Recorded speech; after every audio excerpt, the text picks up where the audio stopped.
atau dalam bentuk modus ya.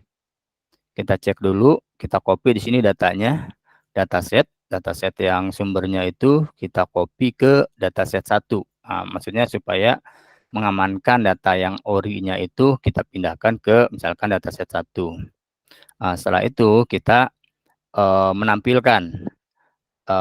menampilkan fitur outset ke dalam bentuk histogram melalui apa yang ada di dataset 1 tadi yang setelah di copy data yang dari yang ori ke data yang akan kita mau update lah datanya. Oke, nah kalau kita lihat ini seperti ini.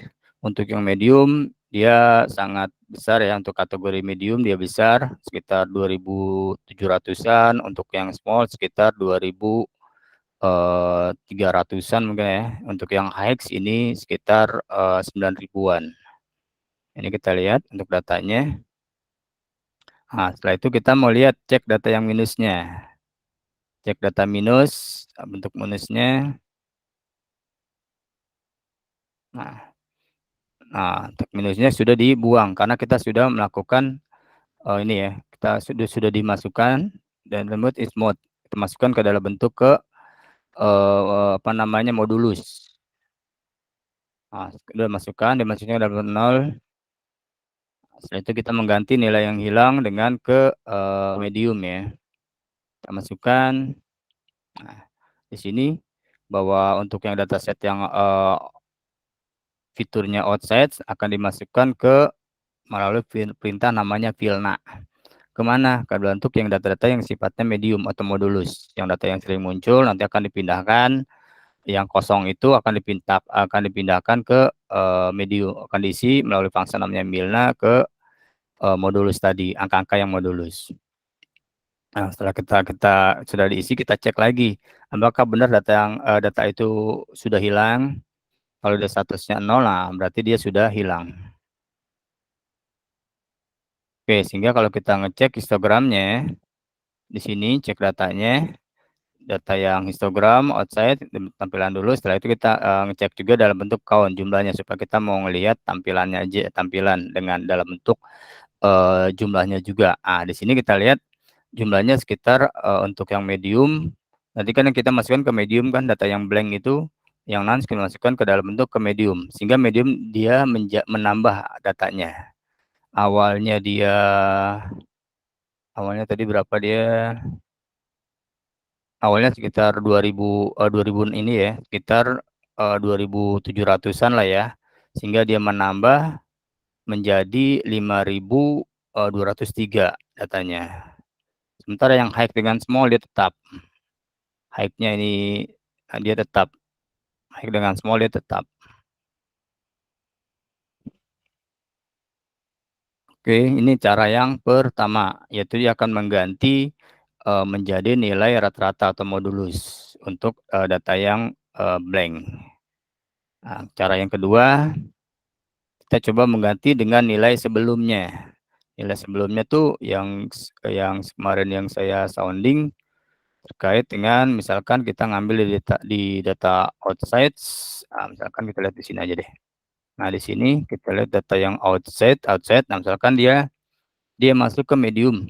Data sebelum dia ini data yang blank kan, yang di rekor kelima, baris kelima ini dia dalam keadaan blank, kosong. Data yang kosong ini akan kita isi. Nah, kalau misalkan dia sebelumnya, berarti data yang sebelum ini akan diisi ke medium. Yang blank ini, yang di baris kelima akan diisi dengan medium, berarti mengisi data sebelumnya. Tapi kalau mengisi data yang sesudahnya, berarti dia berarti sebelumnya berarti menggunakan high. Kalau sesudahnya berarti dia menggunakan medium. Maaf, kalau sebelumnya berarti posisi dia kan posisi kelima nih. Nah, sebelum dia kan berarti sebelum dia berarti yang high ya. Berarti akan diisi ke high. Tapi kalau sesudahnya berarti akan diisi ke yang medium karena sudah melalui ke rekor keempat. Rekor keempat isinya apa? Yaitu medium. Sehingga kalau kita menggunakan yang function yang sesudahnya, berarti data blank ini akan diisi oleh kategori medium. Sementara kalau yang apa namanya sudahnya, yaitu dia menggunakan ke high-nya. Seperti itu ya. Ya, maksudnya ilustrasinya ya. Mungkin ada ini. Oke, ini kita lihat, kita checking. Wes, dia error. Oh, ini output 2. Ntar, oh, kayak ini belum di-copy dulu ya. Kita copy dulu dataset ke dataset data yang ori ke dataset 2. Misalkan kita kasih dataset 2, setelah itu kita jalankan. Nah, kita isi yang FAT. Kalau kalau isi yang sebelumnya, ini kalau diisi diganti sebelumnya. Tapi kalau kalau kita isi dengan apa namanya function bfill, berarti kita akan mengisi sesudahnya. Nah, ini ternyata dia udah masuk ke 0. Setelah itu kita ngecek datanya. Oke, nah ini datanya. Berarti dia akan masuk ke rata ya. Tergantung dari posisi data blanknya itu. Apakah dia ada posisi ke medium atau masuk ke hex, akan masuk ke small. Maka dia akan menambah dari ketiga kategorikal tersebut. Oke, kalau ini yang ke kasus yang kemarin ya. Kita mengganti nilai yang kosong tersebut, nilai data missing value ke dalam bentuk nilai baru. Oke, kita jalankan aja, kita copy, masukin ke dataset 3, misalkan ke nilai yang baru, terus kita masukkan kita kasih, ngisi, kita isi datanya, kita beri kategori namanya order. Setelah itu kita cek data-data tersebut, otomatis dia akan membuat kategorikal baru, yaitu order. Dia ngisi sebanyak berapa? Dia sebanyak 2410. Ini data yang dia isi. Nah, ini kalau seandainya dia menggunakan data yang numerical sama, kalau numerical nggak ada perubahan ya. Kemarin kan hanya, maksudnya kita bicara ke yang kategorial. Numerical pun hal yang sama, kita cek, tapi dia menggunakan, kita cek dulu data yang hilang.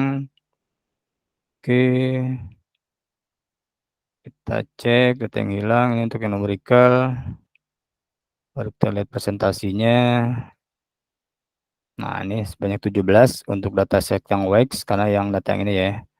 Nah, kita untuk mencek data yang hilang, sebetulnya kita bisa menggunakan, kita ambil misalkan menggunakan nilai rata-rata atau min, atau menggunakan nilai tengah, median, ataupun nilai paling sering muncul, yaitu modulus.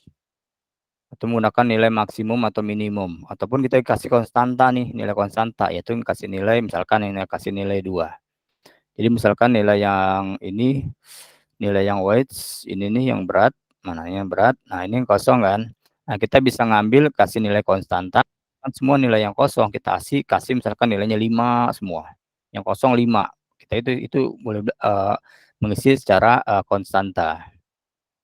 Kalau kita mengisi berdasarkan dari nilai rata, berarti nilai jumlah yang ada di kolom weights ini akan dijumlahkan semua, nanti dibagi dengan banyaknya data. Nah, itulah masuk ke nilai rata-rata, masuk ke nilai rata. Jadi data-data yang kosong, data yang missing value akan dimasukkan ke nilai rata-rata semua di sini. Nah, begitupun yang misalkan cari nilai tengah, berarti kan dia akan cek dulu nilai tengahnya yang mana, itulah nanti akan di data yang blank tadi itu, data yang missing value dari nilai tengah. Termasuk juga yang modulus, minimum, dan sebagainya. Ini kalau kita ngelihat untuk cek nilai ini, cek nilai wax-nya sebesar 17,12, 17,2, kategori aman, termasuk kita ngelihat box plot-nya juga. Oke, kita lihat. Oke. Nah, ini kalau kita kompol ya. Terus sampai ini aja tidak ada data. Kalau ngelihat dari sini dia nggak ada data outlier ya. Dia nggak ada karena memang, nah maksudnya data outlier seperti ini. Misalkan dia ada, misalkan ada data nih 3, 4, 190, 4, 5, 900. Ini kan data yang 190 sama 900 kan datanya jomplang gitu, misalnya terlalu jauh banget. Karena batasnya antara 3, misalkan 3 sampai dengan 5, ternyata ada nginsert data nih, 190 dengan 900. Nah, data yang inilah data yang 190 dengan 900 lah kita sebut dengan data outlier. atau cicilan. Data yang ada di ruang dari rank tersebut. Ibaratnya kayak apa tuh kalau yang presiden itu tuh untuk syarat buat jadi presiden ada batasan, lupa lagi saya namanya dah, batasan apa namanya, sekian sekian persen harus jadi presiden kayak itu, untuk calon presiden, lupa saya namanya, ada threshold gitu kan, ada batasan dasarnya berapa. Nah seperti ini berarti dia tuh harus ada misalkan data yang ini, data ini kan data-datanya masih 9, 5, 17 masih rank ini ya. Tapi kalau misalkan tiba-tiba di sini ada data yang salah ngentri gitu ya, pihak, operator ternyata dia ngentri data 500, sementara sebenarnya dia rata-rata tuh cuman 2 digit lah, 19, berapa, 1 sampai 99 misalkan. Tapi pada kenyataannya ada yang ngisi sampai yang ke misalkan angka 200, 500. Nah itu yang 200, 500 itu kita sebut sebagai data yang outlier, yang kita harus, rapikan data tersebut. Ya saya rasa terkait